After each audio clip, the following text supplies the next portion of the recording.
उपले पर नाम लिखकर होली दहन में डाल दो, तेरे सारे शत्रु खत्म हो जाएंगे। सरसों से तेल से मेरे शत्रु का नाम लिखकर होली की आग में डाल देता हूं, मेरे सारे शत्रु खत्म हो जाएंगे। मेरे शत्रु का नाम लिखकर इस उपले को होली में डाल देता हूं। गुरुजी ने कहा था कि मेरे सारे शत्रु खत्म हो जाएंगे।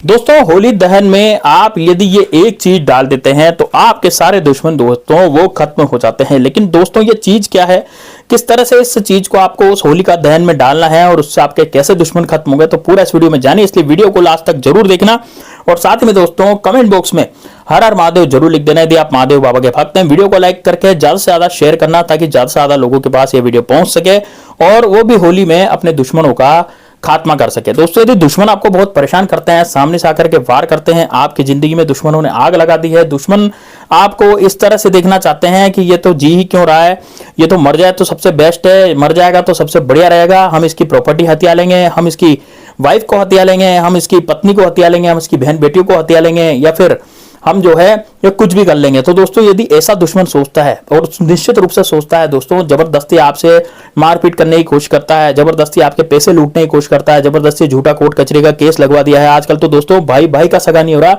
भाई भाई का दुश्मन हो रहा, वो एक दूसरे पर ही किया कराया करवाते रहते हैं, जिसके कारण आपको पता भी नहीं लगता। और आपके गुप्त शत्रु कौन है दोस्तों? गुप्त शत्रु वो लोग हैं जो आपकी जिंदगी में आपके सामने तो बड़े मीठे मीठे बोलते हैं, लेकिन दोस्तों पीठ पीछे आप पर किया कराया करवाते हैं। कोई अनजान व्यक्ति कभी भी गुप्त शत्रु नहीं बनता। गुप्त शत्रु वो व्यक्ति बनता है जो आपको जानता है, पहचानता है सही ढंग से और आपसे सही ढंग से रहता है, लेकिन दोस्तों पीठ पीछे वो तांत्रिक क्रिया करवाता है। उसको ये रहता है कि भैया ये व्यक्ति जो है ये क्यों मेरी जिंदगी में जो है आया है। तो दोस्तों, यदि आपको भी ऐसा लगता है कि आपके भी इस तरह के दुश्मन हैं तो दोस्तों ये होली वाला उपाय जरूर कीजिए।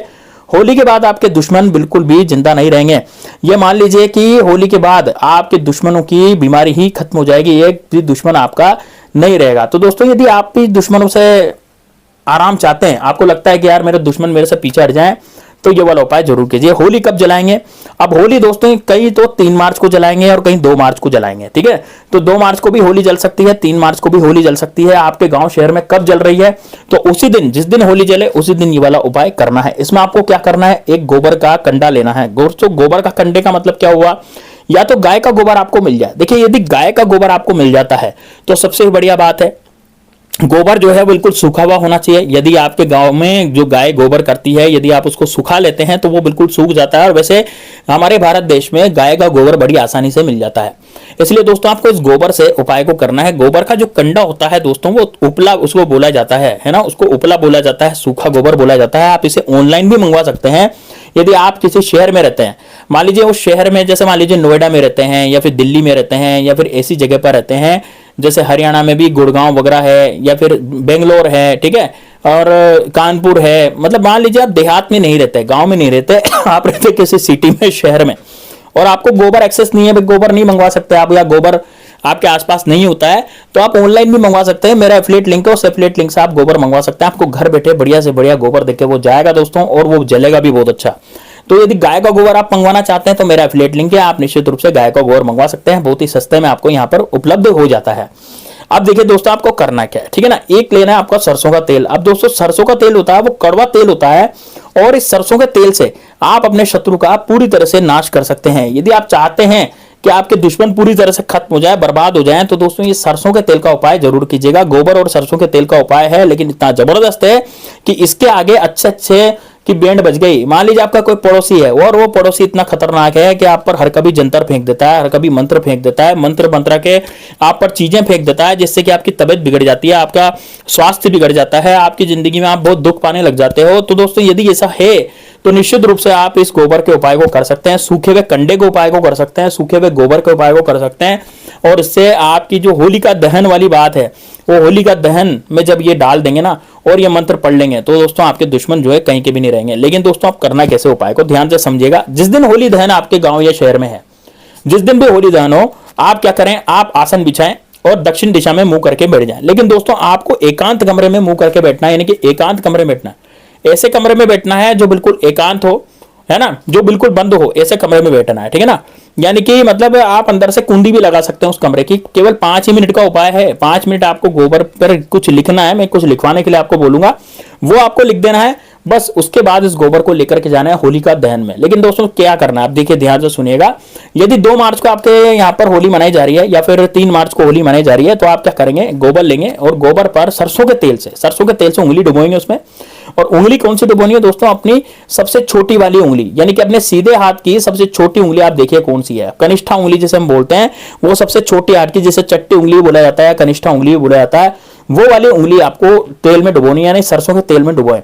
अब सरसों के तेल में उस उंगली को डुबो करके आपको क्या करना है, गोबर पर उस उंगली से, सरसों के तेल में उस उंगली को डुबो करके, और आपको लिखना है दोस्तों शत्रु का नाम। देखिए जो भी शत्रु का नाम हो, कोई भी शत्रु का नाम हो सकता है, तो आप शत्रु का नाम उस पर लिखिए। ठीक है, अब शत्रु का नाम जैसे आपने लिखा, कोई भी शत्रु का नाम हो सकता है। मान लीजिए मेरे शत्रु का नाम है अजय, तो मैं क्या लिखूंगा, गोबर पर शत्रु या सरसों के तेल से अजय लिख दूंगा। ठीक है, यदि मेरे शत्रु का नाम विजय है तो मैं विजय लिख दूंगा। जो भी आपका शत्रु का नाम है वो लिखे। लेकिन यदि आपको लगता है कि नहीं यार मेरे तो गुप्त शत्रु पीछे पड़े हुए हैं, मेरे अपने शत्रु का नाम तो जानता नहीं हूं, लेकिन मेरे जो गुप्त शत्रु हैं वो जरूर मेरे पीछे पड़ गए, तो यदि आपके गुप्त शत्रु आपके पीछे पड़ गए तो आपको केवल वहां पर गोबर पर सरसों के तेल से चट्टी उंगली डुबो करके क्या लिखना है, जो सबसे छोटी उंगली उसको डुबो करके सरसों के तेल में क्या लिखना है, शत्रु। बस केवल इतना लिखना है। ठीक है, अब आपको 10 से 15 सेकंड अपने शत्रु का ध्यान करना है। जिस भी शत्रु का आपने उसमें नाम लिखा, मान लीजिए मैंने अजय का नाम लिखा, तो मैं आंखें बंद करके 10 से 15 सेकंड तक अजय का ध्यान करूंगा, गोबर को हाथ में लेकर के, यानी सूखे गोबर को हाथ में लेकर के। दोस्तों ये आपका तैयार हो गया। बस अब आपको क्या करना है, जैसे शाम के समय जब होली जलेगी, तो आपको होली की परिक्रमा करनी है। अब कितनी परिक्रमा करनी है, आपको होली की करनी है 7 परिक्रमा। कब करनी है, जब होली नहीं जले ना उससे पहले आप 7 परिक्रमा कर लें। सबसे पहले क्या करेंगे, आप होली के पास जाएंगे जहां पर होली दहन हो रहा है, और वहां पर आप 7 परिक्रमा करें, इस गोबर को हाथ में लेकर, इस कंडे को हाथ में लेकर के। ठीक है, अब इस कंडे को हाथ में लेकर के आपको होली की 7 परिक्रमा कर लें। 7 परिक्रमा करते हुए आप अपने शत्रु के लिए सोचे कि शत्रु मेरा बर्बाद हो जाए, शत्रु मेरा खत्म हो जाए, मेरे शत्रु मेरे से दूर हो जाए, इस तरह आपको सोचना है। और उसके बाद दोस्तों जब होली जलेगी, थोड़ी देर आप वहीं बैठ जाएं। जैसे ही होली जले, होली जलने के जस्ट पहले ही आपको ये गोबर जो है उसमें होली में डाल देना है। ये सुनिश्चित करना है कि ये जो गोबर आपने डाला है ये पूरी तरह से होली में जल जाए, बस इतना आपको सुनिश्चित करना है। कई लोग क्या करते हैं, गोबर डाल करके, यानी कि वो जो उपला होता है ना उसको डाल करके वापस घर पे आ जाते हैं। अब यदि उपला डाल करके वापस घर पे आ जाएंगे ना, तो फिर उससे क्या होगा, आपको तो पता लगा ही नहीं कि गोबर जला कि नहीं जला। यदि वो गोबर नहीं जलेगा तो टोटका कैसे होगा, इसलिए आपको वहीं बैठना है ना, होली जलने के टाइम में आपको जाना है और वहां पर क्या करें, उस गोबर को उसमें डालें और सुनिश्चित करें कि ये गोबर जला के नहीं जला। जब ये गोबर पूरी तरह से जल जाए, तो फिर आपको घर पे आ जाना है। दोस्तों आपको जब घर पे आना है तो पीछे मुड़ करके बिल्कुल नहीं देखना, किसी से वहां बातचीत नहीं करनी। जहां पर होली दहन के स्थान पर आप जा रहे हैं ना, तो वहां पर आपको किसी से बातचीत नहीं करनी, किसी से कुछ नहीं बोलना, केवल मात्र आपको अपने शत्रु का ही ध्यान करना है। ठीक है, और जब गोबर पूरी तरह से जल जाए तब तक भी कुछ नहीं बोलना। जब वापस घर पे आए तब भी कुछ नहीं बोलना। आपको मोबाइल भी अपने साथ में नहीं ले जाना ताकि किसी का फोन वगैरह नहीं आ जाए। ठीक है, फोन पे भी बात नहीं करनी, आपको बस केवल ये उपाय पे ध्यान देना है। दोस्तों इस दिन का जो उपाय है इतना जबरदस्त होता है होलिका दहन का, वो उपाय आपको साल भर राहत देता रहेगा। यानी कि आपको कभी भी अब शत्रु नाश के टोटके करने की जरूरत ही नहीं पड़ेगी, क्योंकि साल भर आपकी ही रक्षा होती रहेगी। अभी तक जितने भी शत्रु आपके थे वो तो सारे नष्ट होंगे, लेकिन आगे भी यदि कोई किया कराया आप पर कराता है तो वो भी दोस्तों बिल्कुल भी वो किया कराया नहीं करवा पाएगा। तो ये होली के दिन आप इस उपाय को जरूर करें दोस्तों। ये बड़ा ही जबरदस्त, बड़ा शानदार और बड़ा कारगर उपाय है। होली के दिन खूब सारे टोने टोटके होते हैं, चौराहे के टोने टोटके भी होते हैं, होली का दहन वाले टोने टोटके भी होते हैं, लेकिन ये जो टोना टोटका है बड़ा जबरदस्त है, जो दुश्मन की 12 बजाएगा, दुश्मन की नींद हराम कर देगा।